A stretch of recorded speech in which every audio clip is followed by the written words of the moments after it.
It has been so beautiful the last few days, like upper 70s. I saw 90 Tuesday night. That was frightening. That's way too hot this early in the year, but oh my gosh, it's been so beautiful. There's a bee that will not leave the camera alone. So today is Friday. I passed my fish exams on Tuesday, so I got home Tuesday night. And Wednesday, I just decompressed from being in a classroom again, being at a desk in a chair that long.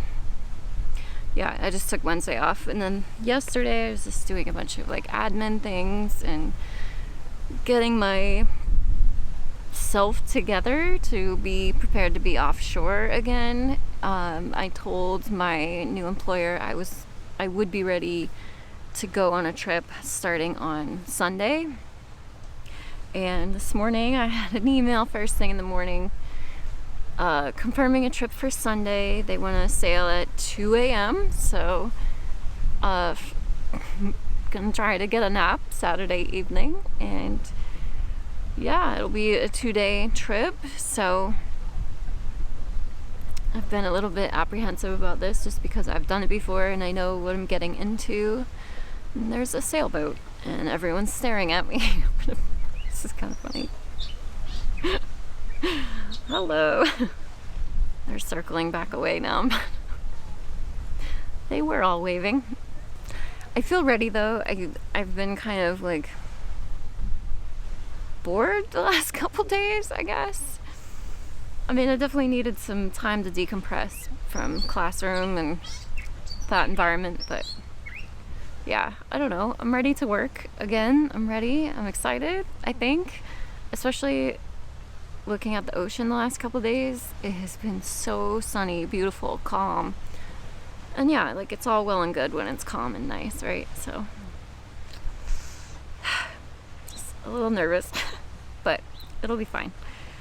So yeah, yesterday I'm glad I spent the day like getting my backpack organized, like my boat bag and things ready to go. So I'll just have to make sure everything is charged and organized for Sunday. And update on the apartment situation. So I did tell you guys I emailed the property managers last Sunday and just let them know I wanted to move out for the end of June just because the noise was too much.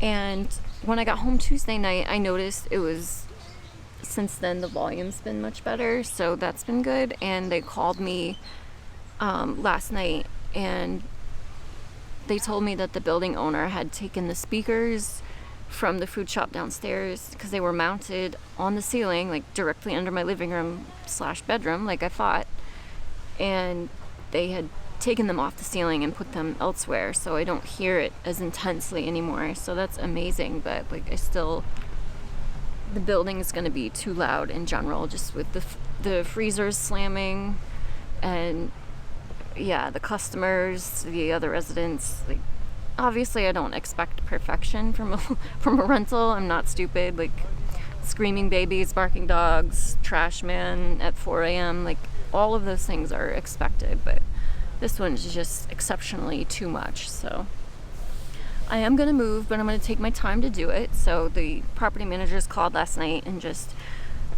they've been kind of texting with the owner, I guess, but before they like officially called and told them and asked them how they wanted to handle it, and like if they would give me a little bit of leeway with the whole 60-day notice thing, just because I have been vocal about it from the beginning and whatnot. So we'll see. Hopefully they'll accept that. So I should be hearing back from them soon. So it might be more like a July move out, but whatever. It's going to be when I find something new that works, because I'm just going to be a lot more scrutinous this time and, you know, live and learn. I'm not exactly sure where I'm going to move to yet, but I think I know. I'm just going to think on it a bit more though, because I've got time and I want to take my time and see how frequently I'm going to have to be getting up at the crazy hours of the morning here. Speaking of that, like I said, I got my first trip. They want to leave Sunday morning at 2 a.m. So that means I'll be getting up probably like 12:30 p.m. I'll obviously have my gear packed in the car ready to go, which is like no small task. I'll show you guys how much gear we have to take on the boat with us every time. It's so much. But I'll also have like my backpack ready, extra change of clothes. They're saying a 2-day trip. Based on the kind of fishery it is, it's going to be a small boat, and it'll probably be like, we leave the dock at 2 a.m. Might take 2 to 5-ish hours to get to the fishing grounds. So we'll probably start fishing around sunrise and probably go all day, and maybe get some naps that night, and then start fishing either during the night, Sunday night, or early Monday morning. It depends. I'm just going off of like past experience on boats of this kind of fishery, and it's a small boat. There's no like dedicated bunk for you to sleep in, so it'll be like grabbing naps when you can, piled up in a corner somewhere. So I don't think I'm gonna take my sleeping bag and pillow unless I gotta call the captain in a little bit and just confirm things with him, unless he tells me to because he has a bunk. I will, but if not, I won't. I'll just like get power naps on my backpack or something, that kind of thing. Yeah, it's happening. It's happening.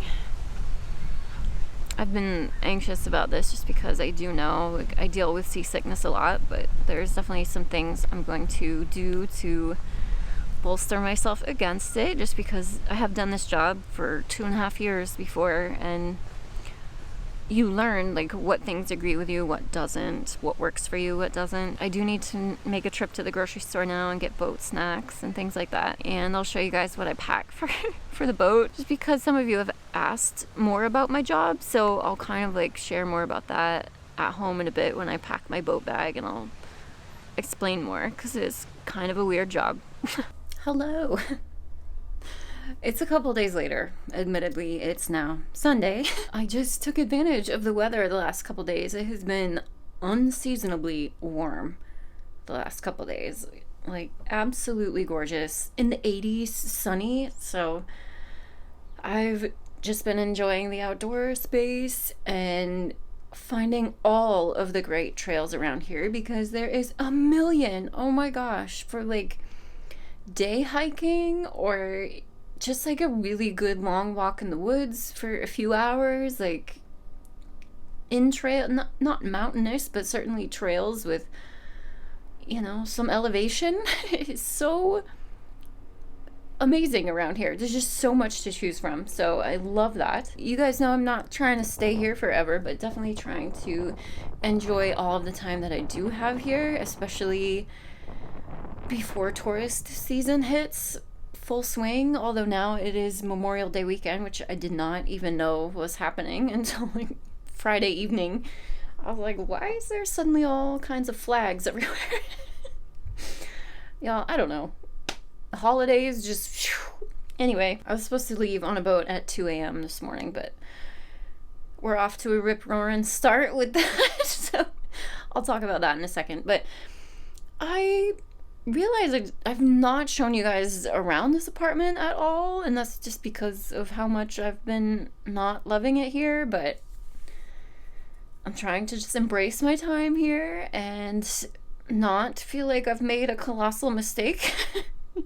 But nothing is a mistake. Everything is just a learning curve, and we're just learning. But yeah, I have not done a full tour of this whole 2 rooms in this studio, so we'll just real quick, we're not gonna get into anything serious, but just real quick, let's just start by the front door, which is that door. That's my bathroom door. I can't actually fully open my front door because of the bike rack. And there's also like a little shelf behind there, so I can't, that's as far as that goes too. So like getting in and out from my front door is quite a squeeze, but whatever, I just have gear and like this big IKEA shelving I thought was gonna be handy, and it sure is. Sure. Anyway, bathroom, like everything is just exposed because, you know, storage. Kitchen, 0, okay, 6 inches of counter space taken up by my tiny little dish rack. And then more IKEA shelving that I bought because, you know, storage. It's not terrible. I never even like fully unpacked all of the cardboard boxes just because once I realized this apartment is not gonna work for the long term, I just kind of gave up giving too much of a shit. I mean, it's functional, whatever. This is definitely the cat's favorite spot to sit. It unfortunately looks over this yucky roof, which always has water on it, but whatever. They get to watch all the goings on in the park beyond, which is fun. They love that. And now, oh yeah, I just moved the fridge over to there to face that way. I was gonna flip the handle because now it opens like that towards the living room, but I don't actually care because I won't be here for very long. And there's shit all over the top. But yeah, let's move on. This is my like computer desk area. It's just kind of a nightmare of shit. And you know, the cat stand that has my camera shit all over it. The velvet green chair. You know, everything's just compact. Giant beanbag. Pepe's favorite nap spot. And then that's Piper. That's her favorite nap spot under the blankets. Yeah, we just kind of, you know, I put shelves up for the cats, but Piper's too scared to go up there, but Pepe only has ever gone to this one. He does not dare to jump over. So, yeah. And then the closet, like, don't even get me. That was a whole nightmare. I hung a shelf and a curtain rod and, like, it all crashed down. Whatever, it's good enough for now. And then the actual closet, absolutely stuffed to the gills with everything else. But, you know, I tried my best with art and things, huh, Pepe? But yeah, that's all. It's small in here, but you know, we try to make it work. Oh, you heard something? Oh, heard a bird. Oh, thank you. Yeah, let's talk about the boat. I was gonna show you guys like my gear pack. It's kind of hilarious the amount of shit that we have to take on the boat every single time. But it just gave me another excuse to rock a fanny pack. We have to have shit like within hand, you know, when we're out on deck. Like our notebook, our camera, extra pencils, because shit is like happening on the fly. We have to be ready, so they recommended like a little pack to have on you. Because you're also like got your big oiler pants on, those big orange fisherman pants that are look like plastic. Yeah, those are called oilers or Grendons, whatever you want to call them. And then we have to wear a PFD over the top of that for safety reasons, obviously. So like you have a lot of shit on you all the time. But a fanny pack is really the easiest way to like hold shit near you, you know, within arm's reach. You can't obstruct your PFD. Like if you go overboard, you need that to float your ass. So basically I'm just excited about another fanny pack. However, it's one size fits most. We're definitely gonna have to cut that strap down a wee bit. But yeah, in just my backpack is gloves, my hat, my satellite shit, first aid kit, every kind of paper that you could possibly need, and then more paper. And then in here, of course, like, we have tablets now, like rugged tablets that we put our information in instead of like hundreds and hundreds of pages of paper. So I'm happy that we've made some advancements in tree destruction over the last 14 years since I last did this job. But yeah, calculator, pencils, pens, like all of your nerd shit. And then in your backpack, I'm also gonna have to have all my snacks in here, change of clothes, like full change of clothes, because God forbid you take one bad wave and you're soaked all of a sudden. You're not going to be wanting to work in wet clothes for the rest of the trip, whether that's hours or days. Like, you just don't know. Dramamine, this girl gets sick so easily. This shit does not even, like, cut the mustard for me. I need the, I forget what the medication is, but, like, the Coast Guard cocktail or the patches that you put behind their ears. I'm super allergic to them, so I have, like, perfectly circular swells when I take them off, but they're the only thing that actually works for me, and that's just because I had a ton of ear infections when I was a kid. I was in the water every damn day of my childhood. So when you have a lot of ear infections, it can build up scar tissue on your inner ear forks that kind of like help you get your equilibrium. Yeah, when those build up, you have less ability to equilibrate yourself, and that is not great when it comes to motion sickness, seasickness, backseat of cars, roller coasters, things like that. So I'm incredibly susceptible to seasickness, but I just find my ways to deal with it by like food. Typically it's worse if I let myself get hungry, so I try to avoid that. And the things that I am eating, even like the evening before I go on a trip, they're very carb heavy, like starches, breads, bagels, crackers, things that'll be really mild on your stomach and not make things worse. So it's just things that I learned over doing this job previously that help work in my favor, and that way, not to be disgusting, but whatever comes back up, it's like, you definitely want to make sure it's something that will be easier to experience twice. So like oatmeal, bread, bagels, like I said. And now I avoid like salads or anything incredibly spicy, things like that. Headlamp, safety knife. This straps onto you as well. You should get tugged overboard. You can cut yourself out. Sunglasses, more sunscreen, more notebooks. I don't know. I was gonna make some sourdough discard crackers with like everything bagel seasoning. I think those are gonna be a really great snack if I do get seasick or a little queasy out there.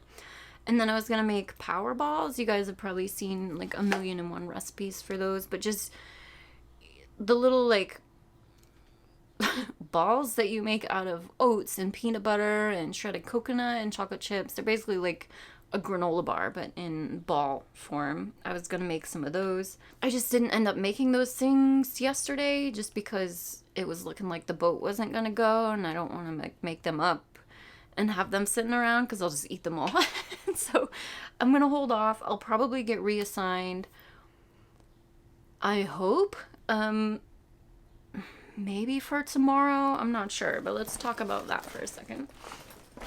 Oh yeah, in addition to all this gear, I'll put in a clip of the rest of the shit that's in my car. It's 3 fishing baskets, a 5-gallon bucket that has multiple scales in it, as well as calipers for measuring net sizes, and what else is in there? Like a Tupperware full of body tags if we encounter any marine mammals that need to be tagged.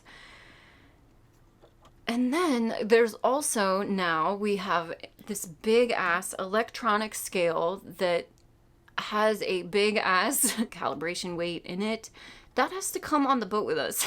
That is like the wildest addition to the gear from when I did this job 14 years ago, because that sucker, that whole case in itself weighs about 50 pounds. And when you are trying to get all of your shit on a boat, like, that is aggressively heavy. I don't know. It's probably way more accurate than trying to weigh each fish with the hand scales, but damn, that's heavy. There's just so much shit you have to get on and off a boat, and it's like, man, when you unload all your shit at the dock, you are like a shining red beacon to all the fishermen. Like, oh god, here's another observer with all of their shit. But anyway, let's talk about the boat I'm supposed to be on. I got notification Friday night of the boat, well, it's like Friday evening of the boat that I'm going to be going on. Before each boat can go out to fish, they have to kind of report into a whole like vessel monitoring system. It's called a pre-trip notification system, and you have to there's probably a time, like at least 24 hours before you plan to sail, probably longer than that though, but you have to just alert the system that you're going to go out for fishing and how long you plan to be out. And then it's pretty expected that you're going to get picked to have an observer on your boat, especially nowadays. They are trying for 100% coverage, so there's like a huge hiring push for observers right now. We're obviously nowhere near that yet. there's like a few hundred observers collectively, and like across thousands of boats from Maine to, well, observers cover the entire coast of this country, but each program is kind of broken down into sections. I'm in the New England or Northeast sector, of course. But yeah, thousands of boats and only hundreds of us, but we're getting there. So when a vessel declares that they're going out, the likelihood of them getting picked for an observer is always there, but still pretty slim. So I'm guessing that's what's happened with this guy. He obviously notified sometime on Friday that he was going to sail at 2 a.m. on Sunday, so today. So I called him Friday evening, and he was, of course, very grumpy, and he was like, nope, we're not going. I need to get my Coast Guard safety decal. So every boat that goes fishing offshore is supposed to have a current Coast Guard examination decal. I think they last for 2 years. And that is just a Coast Guard inspection. They are inspecting your life raft. Is it configured correctly? Are all of the safety mechanisms on it current, not expired? And they're also checking this thing's called an EPIRB, which is an emergency position beacon for if a boat goes down. It's designed to release itself and activate itself once it hits water, or you can manually activate it if your boat's not going down that fast. So they're making sure all of the releases and mechanisms on that are up to date, and they're also checking all of their safety flares. Do they have enough? Are they expired? Do they have enough life rings, life slings, all of the safety gear? And just in general, does the boat look okay? Is there holes in it? That kind of shit. So they are obligated to keep that up to date per the Coast Guard. Like, that is, aside from observers, that's just a Coast Guard requirement. It's pretty rare that a boat gets kind of like pulled over or boarded by the Coast Guard out there. So back in the day, 14 years ago when I did this, it wasn't that uncommon to run into an expired decal. Nowadays, with this huge push for 100% coverage, it's less frequent, but I'm guessing this guy may... Oh, what's going on? Yeah, so this guy, I don't know, maybe it just expired on Friday or something, but I'm guessing he was probably expecting another waiver, because for years, like every time you declare that you're going to go fishing, it's probably expected, like, oh, you might get an observer. But if there is not an observer available for coverage, then you just get a waiver. Okay, no, you're fine, go fishing. So he may, I don't want to make assumptions, he may have been cruising along, getting waivers, and then all of a sudden, oh, you're getting an observer. So he was definitely grumpy on Friday when I called him and said, nope, gotta wait on my safety decal, we're not going. So he was very short with me. I mean, obviously, like, they don't love us anyway. We are the face of the government. We're trying to shut them down and keep them from fishing, and we think everything's endangered, like the whole nine, right? And I totally get that. But obviously, like, can't take it personal. It's not me. I'm just here to do my job function. He's pissed, probably because he's tied to the dock now. Once you are told you're getting an observer, you cannot sail without that observer or a waiver. if you have expired safety shit, you're not getting a waiver. You are tied to the dock until you remedy that safety issue. So the Coast Guard decal is like the number one thing. If I were to go on a boat with an expired safety decal, like that's grounds for immediate, like not being fired, but you will be put on probation immediately, and they will be heavily scrutinizing your next trips. So, and obviously you don't want to put yourself in an unsafe situation and go out with expired safety gear. That's not okay at all. So it sucks. He's tied to the dock just because he didn't get a waiver. You get an observer this time. So he knew he wasn't going to be able to go fishing with that expired decal. Kind of like pissed at me because I'm the one keeping him at the dock now. Even though it's not my fault. But yeah, I was told to follow up with him last evening just in case by some miracle he got a Coast Guard exam and inspection and new decal yesterday on a Saturday of Memorial Day weekend. Like, probably a 0% chance of that, but I had to call him anyway. So of course he didn't answer yesterday. Left him a voicemail. He didn't call me back. Like, I'm sure he's still pissed at me. His appointment is probably like for a new exam. Apparently they're like a 2 or 3 week backlog right now. So unfortunately he's tied to the dock probably for a couple weeks. So that sucks. So like I said, hopefully I will get reassigned to another boat sometime today. Just because I would like to work, you know? Financially, it's not a big deal. But I would like to make some income. I'm just anxious about this, about my first trip overall.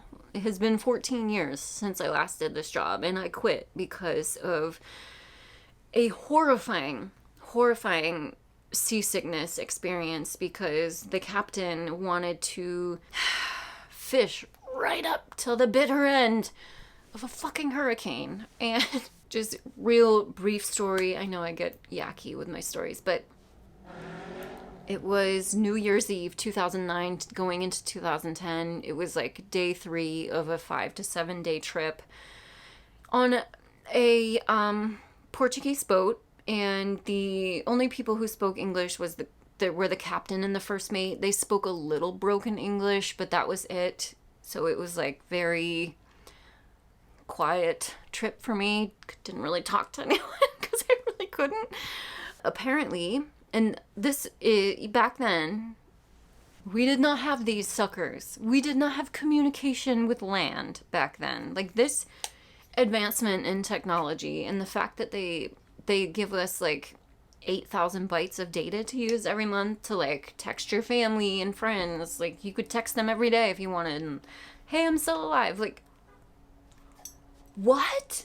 I mean, I shouldn't be surprised that technology has come a bit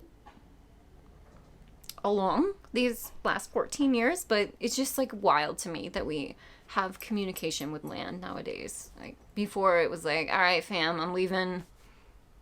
Talk to you when I talk to you. And like, they never worry. I don't know. No one ever said anything that they were ever worried about me. So I was kind of looking forward to the time away from electronics and distractions. So probably not going to use that thing. But anyway, like I said, it was probably like day 4. Apparently the weather started kicking up.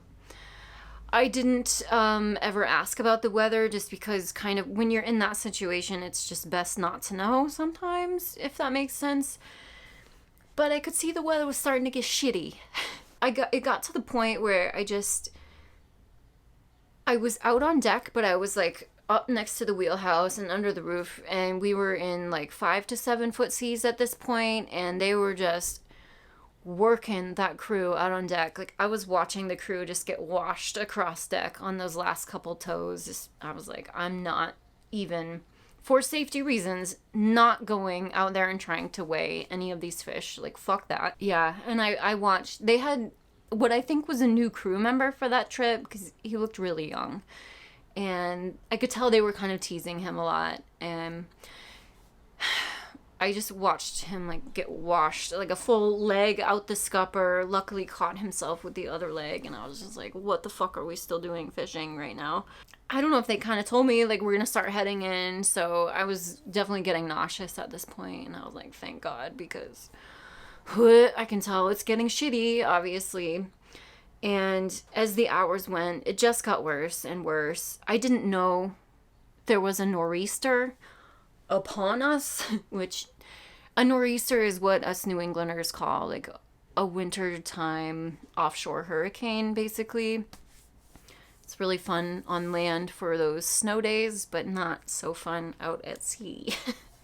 So throughout the course of that night, we got the captain said we were hitting like 20 to 25 foot seas, and that was fairly evident because I had to seatbelt myself to my bunk, just because when you come off the crest of a wave that big, like the whole boat, everything just slams back down, like full body levitation far off your bunk, and it just like wrecks your body to be slamming up and down like that hard. So I seatbelted myself, like, not to be gross, but could not keep anything down, and that went on for at least 24 hours. We were just, my hands were cramped open like this because I was so dehydrated, which complicated being able to open the doorknob to get into the bathroom whenever I had to dry heave.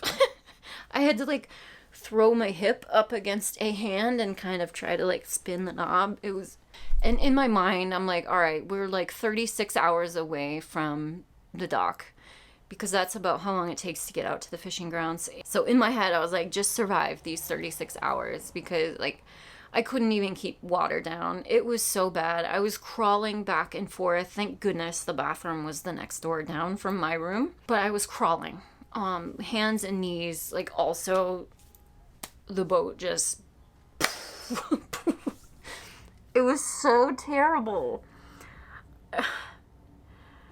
To spare the details, it took 72 hours to get home on seas that rough, and we landed at like 3 in the morning, and I kissed that fucking dock, and my area coordinator met me there, and he was just like, are you okay?